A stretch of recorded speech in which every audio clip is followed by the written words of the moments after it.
Olá, equipistas! Bem-vindos a mais um vídeo do canal da região Brasília 3.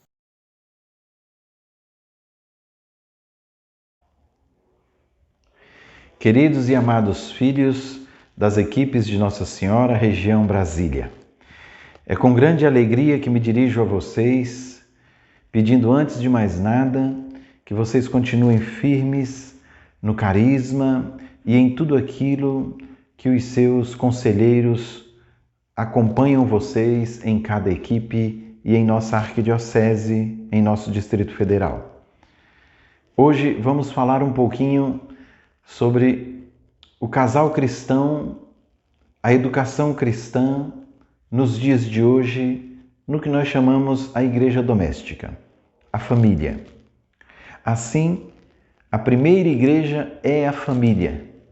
Os primeiros catequistas são os pais. E os pais, como podem ter uma autoridade para educar os filhos na fé? O princípio está na união com Cristo. E esta união vem do sacramento do matrimônio. O que Deus uniu, o homem não separe. Casal cristão significa toda a sua vida tem a base em Cristo, iluminada por Cristo, direcionada por Cristo, caminho, verdade e vida. O casal cristão, ele não pode ser casado e ao mesmo tempo continuar como se fossem separados. O meu é meu, o seu é seu. Não simplesmente no campo material, mas em todos os aspectos. O casal cristão forma de fato uma unidade em Cristo, de tal modo que o outro é parte de mim e eu sou parte do outro. Nós somos um. É tão bonito quando o filho vai pedir uma coisa para o pai e o pai diz, vai pedir para sua mãe. E vai pedir para a mãe e diz, vai pedir para o seu pai. Os filhos às vezes ficam perdidos, mas eles veem esta unidade que um não decide sem o outro, que um depende amorosamente do outro. Com a mentalidade do mundo tão subjetivista e materialista, toda vez que se fala de dependência, acha-se sempre que é diminuir um para colocar o outro acima. Não.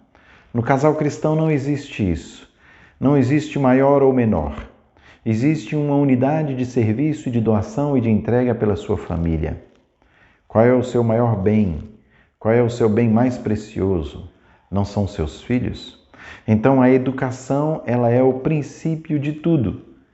E também não simplesmente uma educação racional, intelectual, voltada para as coisas do mundo e para que seus filhos no futuro tenham uma boa formação.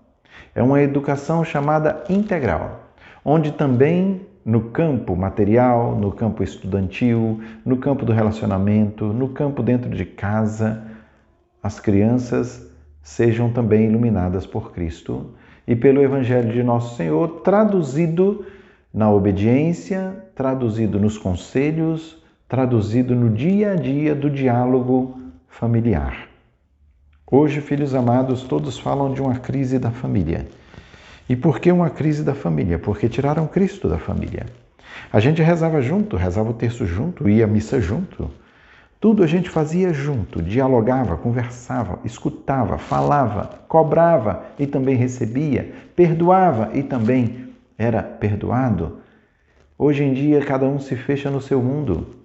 E o grande risco é que seus filhos se fechem no seu quarto, com seu celular e com seu computador, e ali eles têm um mundo, não é? Esquecem daquilo que é essencial, o seio familiar, para se refugiarem numa errônea situação de segurança, que é o individualismo, o egoísmo, o fechar-se em si mesmo. E quantas vezes os pais não conhecem os filhos que têm dentro de casa. Então, quando a gente fala de igreja doméstica, a gente fala de um conjunto de atividades, de virtudes que tem dentro de casa a partir de pai e mãe.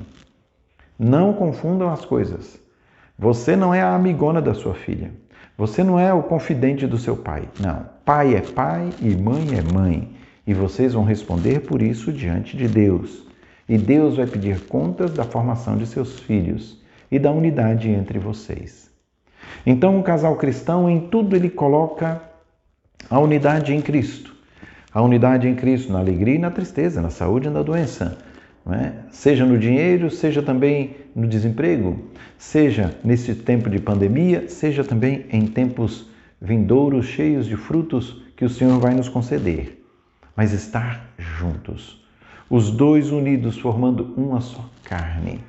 Uma só carne na intimidade, sim. Uma só carne no pensamento, no coração e na alma. É preciso então que os filhos cresçam vendo essas virtudes do coração dos pais. E eu queria dizer a vocês que uma igreja doméstica é uma igreja que parte de princípios e não de momentos. Vou dar a vocês 3 princípios que vocês podem passar para seus filhos que o mundo não tira. O primeiro deles, o caráter. O caráter é visto no pai e na mãe, a ponto de todos nós crescermos dizendo: quando eu crescer eu quero ser igual meu pai. Quando eu crescer eu quero ser igual minha mãe.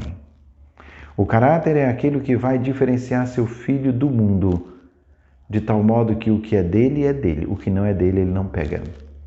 O modo de educar, o modo de falar, o modo de tratar as pessoas, o viver na verdade, respondendo a um mundo de mentiras, um mundo de enganos, um mundo de prazer transitório, um mundo de subjetivismo.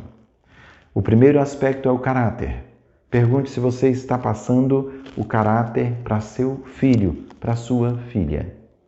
O segundo aspecto é a fé. Ah, mas eu já batizei meu filho. Será que nós não estamos, mesmo sendo casais tão íntimos da igreja, como aqueles que batizam e agora vamos esperar só para quando chegar a primeira comunhão, e depois vamos chegar só para a crisma, e depois só quando for casar? Aqueles casais e aqueles católicos de momento? Não, é todo dia. A fé se manifesta todo dia. Quando você vai levar seus filhos à escola, é rezar no carro.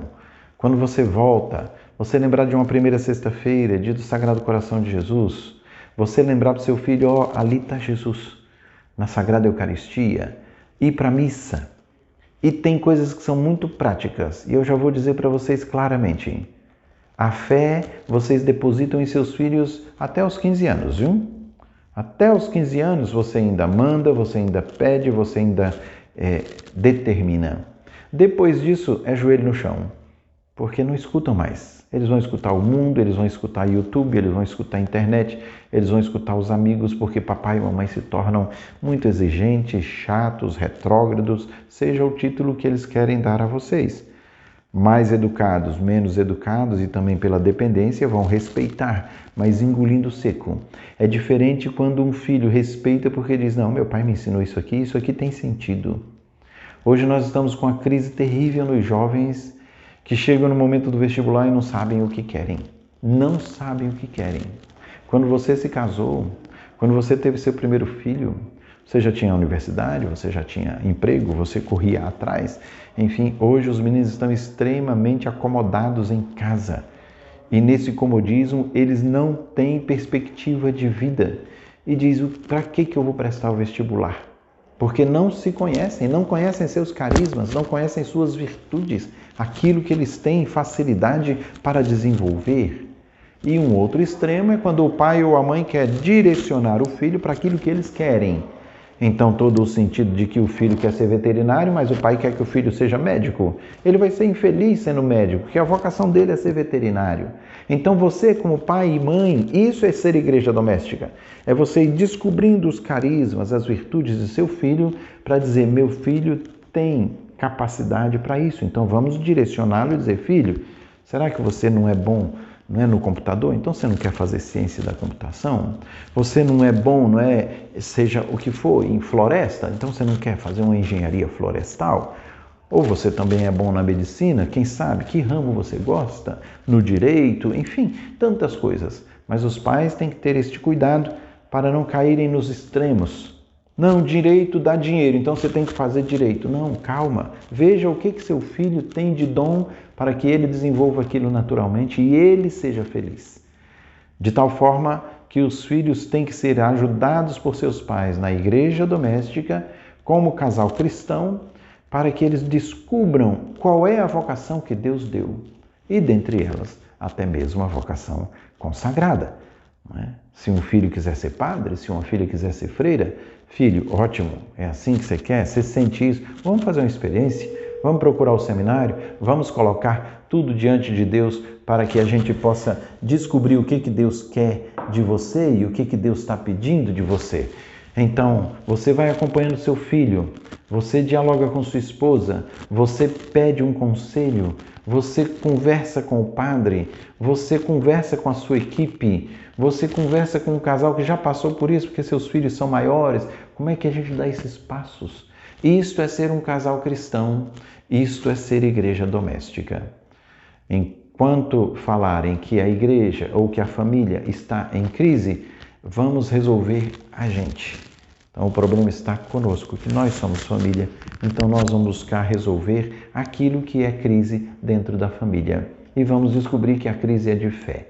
Porque quando se tem Deus, as crises são cruzes, e as cruzes levam à ressurreição, levam à vida nova em Cristo Jesus.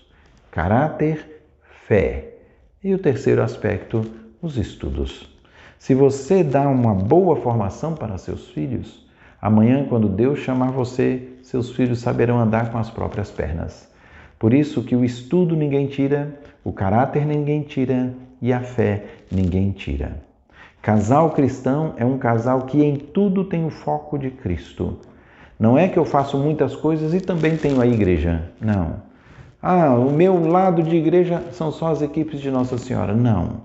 Você faz parte das equipes com a sua espiritualidade própria, mas você pertence a uma comunidade, você pertence a uma paróquia, você pertence a uma diocese, você pertence a uma nação, você pertence até ao Papa Francisco como nosso Pai maior.